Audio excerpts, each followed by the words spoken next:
Boom, boom, boom, boom, boom, boom, boom, boom. Boom, boom, boom, boom, boom, boom, boom, boom.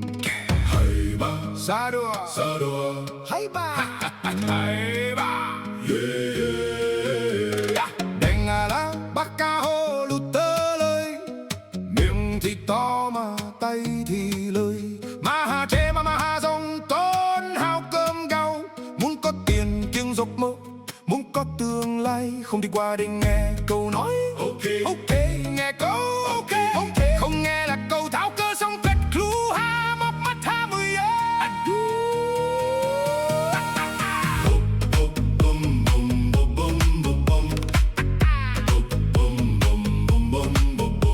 bu bích chu qua tiktok khắc cơ chém chép ngủ tới chưa rồi than đời khổ quá stress quá lệ muốn hết stress đứng dậy đi làm, muốn hết nghèo đứng dậy đi làm. Tiền đâu mà mua điện thoại mới, tiền đâu mà chờ crush đi chơi.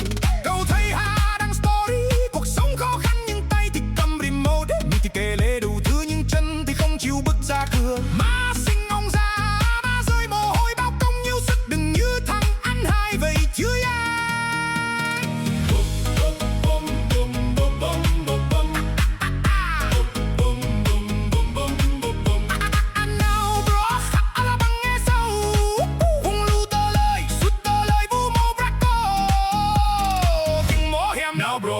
Kênh nách ý hiểm nào bro, kênh sang hiểm để hiểm bắp chăng là bầm mê đốt va mang nghe sâu nào bro, tương lai tự ha cầm đừng đổ thừa ai. Cua mơ dập câu tao biết cứu hà bứt tóc móc mắt con rồi sang ông luôn bây giờ.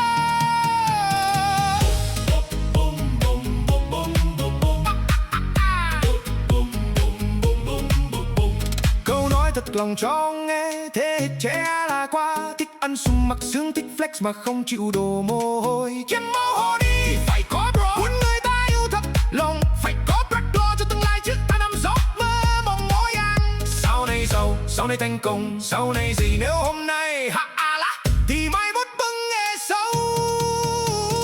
Nào bịch vã vợ trai phone đi vã, mai bây giờ dậy rửa mặt bánh răng nhắc cái măng nghe ông lên và đi ok.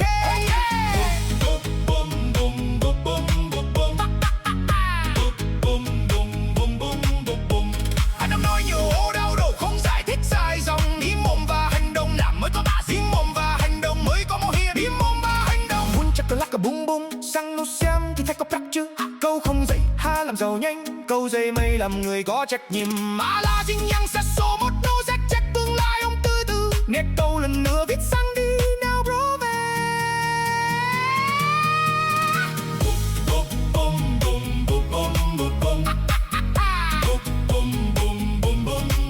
Nào bro đi làm lây yang ta. Nào bro đừng có bích nữa. Có stress không anxiety, màu crack màu bờ này nào ôm nhau về. Ami cha nuôi ông lớn giờ đến lượt ha từ nuôi đời chứ. Bích tưng tự nhắc lưu lên bà đi làm ok. Bích chắc qua câu nói xong rồi bốc bốc đến đây. Đi ngay bây giờ. Peace.